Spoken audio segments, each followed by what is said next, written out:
10 ancient structures in the bush around Brisbane. No one can explain hidden. In the bushland around Brisbane, scattered across the Dagular Range, the Samford Valley, and the hinterland behind the Gold Coast, there are structures that should not exist. Stone walls with no builder on record. Arrangements of granite boulders that align with the stars. Carvings cut into rock faces that no archaeologist has ever fully explained. Thousands of locals drive past these places every day without knowing they are there. The official history of Queensland says this region was untouched wilderness before 1824, but the stones tell a different story. Some of these structures may be thousands of years old. Others appear on no map, in no council record, and in no colonial diary. Today we are going to walk deep into the bush and examine 10 ancient structures around Brisbane that nobody, not the government, not the universities, not the historical societies, can fully explain. What you are about to see may change how you look at this city forever. Before we head into the bush, take 1 second to subscribe and turn on notifications, because we uncover the hidden side of Australia every single week. And if you enjoy this journey, a like genuinely helps this channel keep exploring. Now grab your boots. We are going in. Number 1. The stone walls of Mount Mee. Deep in the Dagular Range, about an hour northwest of Brisbane, bushwalkers keep stumbling onto something strange. Low walls of stacked stone, running in straight lines through thick eucalypt forest, far from any farmhouse, any road, and any water source. Some sections stretch for hundreds of meters. The stones are fitted without mortar, packed so tightly that sections have survived floods, bushfires, and more than a century of falling timber. The obvious explanation is that early settlers built them. But here is the problem. The land records for this part of Mount Mee show no cleared paddocks, no homesteads, and no boundary fences in these locations. Clearing this country by hand would have taken years of brutal labour, and colonial farmers did not waste years building walls in country they never farmed. Local historians have searched the archives and found nothing. No names, no dates, no purpose. Some researchers point out that the walls do not follow property lines at all. Instead, they seem to follow the contours of the ridge, almost like they were designed to guide movement through the landscape rather than divide it. Aboriginal elders from the region have said the walls were already old when their great-grandparents were young. If that is true, the walls predate European settlement entirely, and everything we assume about who built stone structures in this country falls apart. The walls are still there today, silent, moss-covered, and completely unexplained. In 2019, a drone survey commissioned by a local land care group mapped over 3 kilometers of wall segments through the forest, revealing that isolated sections people thought were random actually connect into a single sprawling network. The report was quietly shelved, and no follow-up study was ever funded. 3 kilometers of stone, stacked by hand, in country, nobody ever farmed. Number 2. The Samford Valley Bora Ring and its missing twin. Just 30 minutes from the Brisbane CBD, in the suburb of Whites Mountain, sits one of the best preserved ceremonial earth rings in Australia. A raised circle of packed earth, about 24 metres across, built by the Toowoomba people for initiation ceremonies. That part is documented. What is not explained is what surveyors recorded in the 1870s. The Samford Ring was originally one of a pair, 2 rings connected by a ceremonial pathway several hundred metres long, and early accounts describe the second ring as significantly larger, with stone markers placed around its rim. Then the second ring vanished. No record explains when it was destroyed, who destroyed it, or why the stone markers were never recovered. Ground surveys in the area have picked up soil anomalies where the pathway once ran, suggesting the earth was compacted by repeated use over an enormous span of time. Some estimates put ceremonial use of this site back thousands of years, generation after generation walking the same path between the 2 circles. Think about that. A ceremonial complex, older than many famous monuments overseas, sitting in a Brisbane suburb, and half of it has simply disappeared from history. Residents nearby have reported that the missing ring's location still refuses to grow grass evenly, a faint circular shadow in the paddock that shows up in drone photos after rain. The land remembers what the records forgot. There is one more detail that keeps researchers up at night. Early survey notes mention that the pathway between the rings was oriented toward the winter solstice sunrise, which would mean the entire complex functioned as a calendar, as well as a ceremony ground, timing rituals, to the turning of the seasons, with an accuracy we associate with famous ancient observatories overseas. The site is fenced and protected today, but the questions surrounding it are wide open, and every visitor who stands at the rim of the ring is standing at the edge of a mystery that half vanished before anyone thought to ask what it meant. Number 3. The Glasshouse Mountains, stone arrangements. Everyone knows the Glasshouse Mountains, those surreal volcanic peaks rising out of the Sunshine Coast hinterland north of Brisbane. What almost nobody knows is what sits between them. Scattered through the bush, at the base of Mount Mee and Mount Tibrogargan, researchers have documented deliberate arrangements of stones, lines, circles, and pointer formations that do not occur naturally. Geologists confirm the stones were moved and placed. The question is when, and by whom, and why some of the arrangements appear to align with the peaks themselves and with the movement of the sun during the solstices. The mountains are sacred to the Jinibara and Kabi Kabi peoples, and their traditions describe the peaks as a family frozen in stone, a story that encodes real geological knowledge about the order in which the volcanic plugs formed. That alone stuns scientists, because it suggests knowledge passed down for an almost unthinkable stretch of time. But the stone arrangements add another layer. Some of the alignments only make sense if the builders were tracking astronomical events with real precision, marking sunrise positions at specific times of the year. A sophisticated observatory, built from bush rock, hidden in plain sight an hour from Brisbane.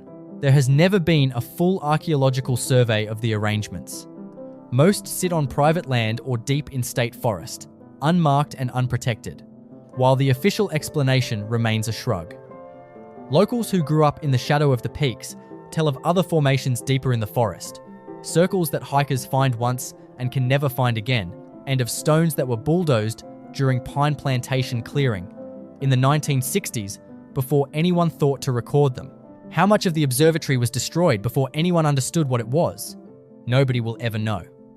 Number 4. The carved rock face of the Gold Coast hinterland.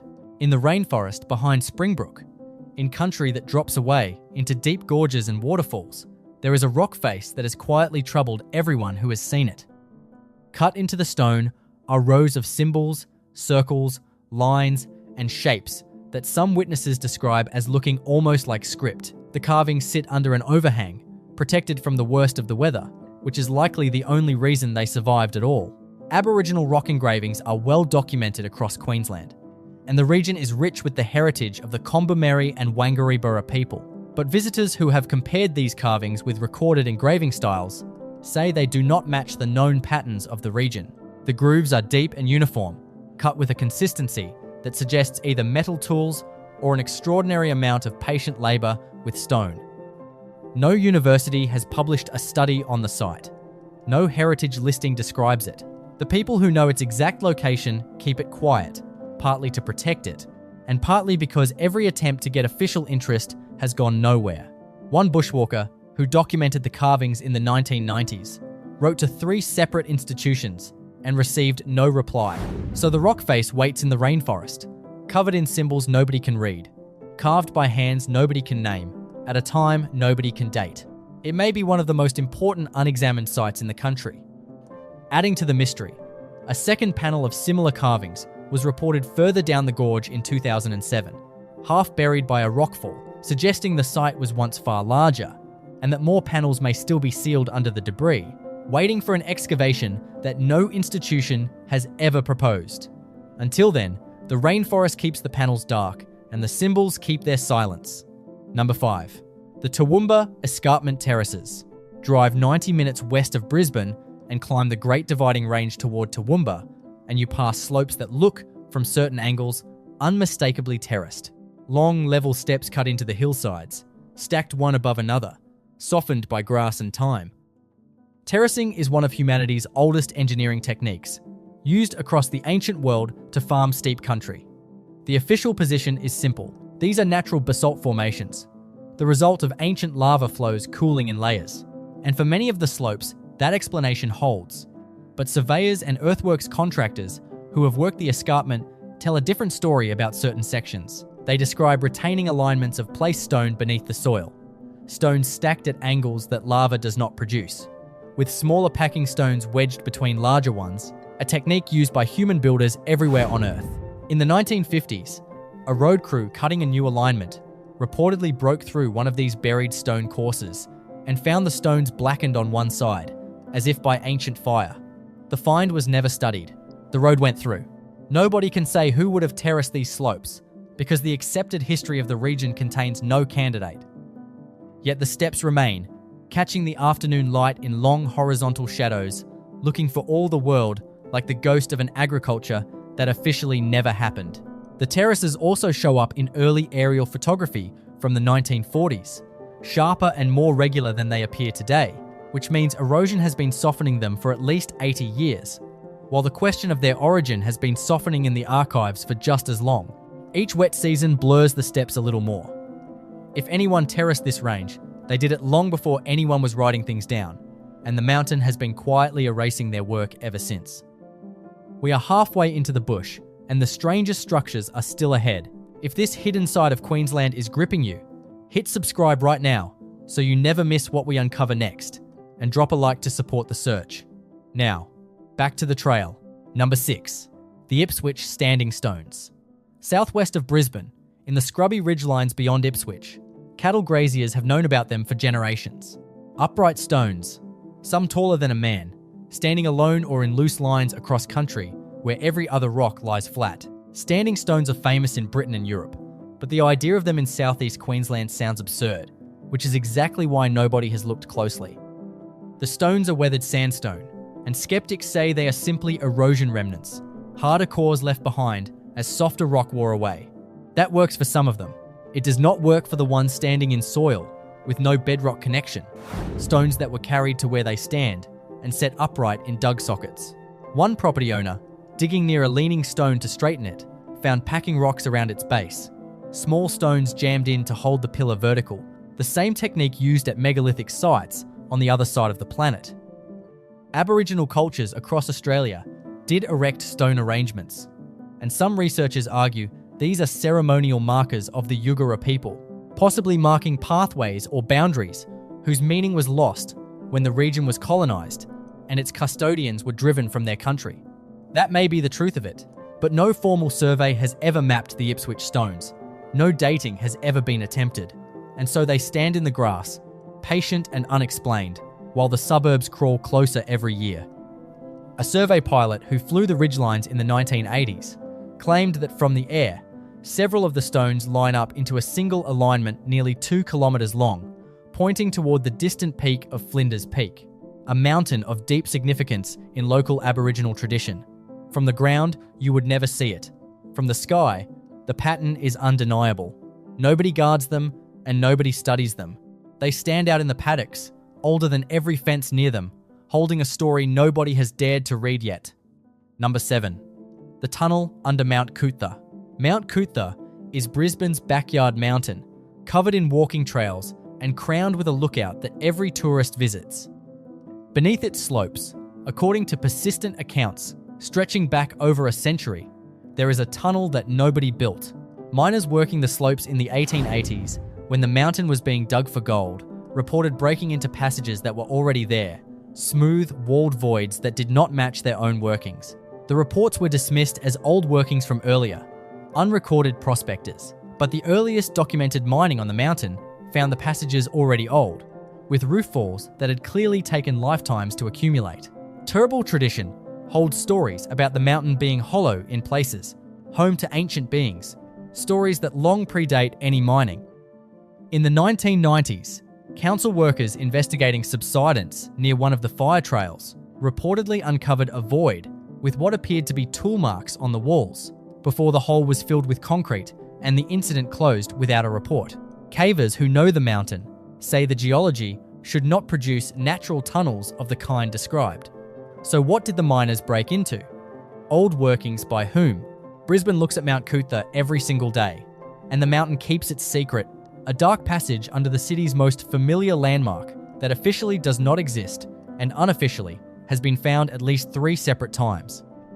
The mountain's gold rush era left dozens of recorded shafts, every one of them mapped and named. The passages the miners described appear in none of those maps, and that absence is the whole mystery. You cannot lose a tunnel from records that never contained it in the first place. Every city has legends. Very few have concrete poured over theirs. Number 8. The fish traps of Moreton Bay's forgotten creeks. Along the muddy creek mouths north of Brisbane, near Deception Bay and the Pumicestone Passage, low walls of stone appear at the lowest tides, curved lines arcing across the flats before the water swallows them again. These are ancient fish traps, engineered by the Ningi and other Quandamooka peoples, walls designed to strand fish as the tide fell. Their existence is documented. What cannot be explained is their scale and their age. Some of the wall systems, when traced at extreme low tide, run for distances that imply a coordinated construction effort involving enormous numbers of people, moving tons of stone by hand in tidal mud. Even more remarkable, several traps sit at depths where they could only have functioned when sea levels were lower than today. Sea levels in Moreton Bay stabilised thousands of years ago, which means those deeper walls may have been built before the bay reached its current shape, placing their construction impossibly far back in time. If even one of the deep traps is confirmed at that age, it would rank among the oldest human structures still visible on Earth, sitting in the mud an hour from the Brisbane CBD, unmarked, driven over by boats, and unknown to almost everyone who lives beside it. The traps were built by hands that understood the sea perfectly. We cannot even agree on when those hands worked. Researchers who studied similar traps elsewhere in Australia have confirmed continuous use across immense spans of time, with walls repaired and extended by generation after generation. The Moreton Bay traps likely hold the same layered story, construction on top of construction, the newest stones resting on foundations, laid in a world with a different coastline. Number 9. The Tamborine Mountain Wall. Tamborine Mountain rises green and abrupt from the Gold Coast hinterland, capped with rainforest and dotted with wineries and weekend cottages. Hidden in a gully on its western flank is a wall that has no business being there. It is not a farm wall. It is massive, built from basalt blocks, some of them estimated to weigh several hundred kilograms, fitted together in courses and running along the contour of the slope before disappearing under landslide debris at both ends. The families who farmed the mountain from the 1870s onward left detailed records, and none of them claim the wall or describe building anything like it. Moving stones of that size on a steep rainforest slope without machinery would be a project of staggering difficulty. Yet someone did it, and did it well enough that the exposed section still stands square and true. Amateur historians have proposed everything from an unrecorded quarry operation to a colonial folly, but no quarry was ever registered on that flank, and follies do not get built in leech-infested gullies where no one will ever see them. The most honest assessment came from a retired engineer who examined the wall in the early 2000s and said the construction quality exceeded anything he would expect from bush labour of any era. The wall predates memory, outclasses explanation, and holds the hillside in silence while the tourist buses pass above it every single day. Adding to the puzzle, fragments of the same style of fitted basalt work have been reported in 2 other gullies on the mountain, suggesting the visible wall may be one surviving piece of a much larger system of terracing or enclosure, most of it long since swallowed by rainforest and landslides. Number 10. The Stradbroke Island Stone Chamber, North Stradbroke Island. Minjerribah, to its Quandamooka owners, guards the entrance to Moreton Bay east of Brisbane. It is a sand island, one of the largest in the world, which is exactly why the structure reported in its interior makes no sense. In the 1970s, sand miners working the island's high dunes reportedly uncovered a chamber of placed stone, slabs forming walls, and a partial roof, buried under meters of sand. On a sand island, every stone has to come from somewhere else, carried across water and dragged inland. The find was reported to the mining company. Work in that section paused briefly, and then the chamber was reburied and operations moved on. No photographs were released. No archaeologists were called. The miners who spoke about it later described the slabs as fitted, not fallen, with a dark gap leading further down that no one was willing to enter. Quandamooka tradition speaks of places on the island that are not to be disturbed, and some elders have hinted that the old people knew of stone places in the dunes long before mining began. Whether the chamber was a burial structure, a ceremonial site, or something else entirely, nobody can say, because nobody has been allowed to look. Somewhere under the shifting white dunes of Stradbroke, a room made of stone is waiting in the dark, and every year the sand piles a little deeper over one of the greatest unanswered questions in Queensland. Decades later, when mining on the island finally ended and the land began returning to Quandamooka management, researchers quietly asked whether the chamber site could be relocated. The dune had moved. The miners' landmarks were gone. The island had closed its hand over the secret again. Some questions, it seems, prefer to stay buried. 10 structures, 1 city, and a history that refuses to stay inside the official story. Stone walls with no builders, rings with missing twins, tunnels that were sealed instead of studied, and a chamber reburied in the sand. The truth is that the country around Brisbane has been lived in, shaped, and engineered for far longer than the textbooks admit, and most of the evidence is still out there in the bush, unprotected and unexamined. So now, we want to hear from you. Have you seen a structure in the Queensland bush that nobody could explain? Share it in the comments, because some of our best leads come from you. If this journey gripped you, subscribe, hit the bell, and leave a like so we can keep digging into the hidden side of Australia. Thanks for walking the trail with us. Stay curious, and until next time, keep your eyes on the bush. Because if these 10 places teach us anything, it is that the deepest history of this country was never written in books. It was written in stone, and the stones are still out there.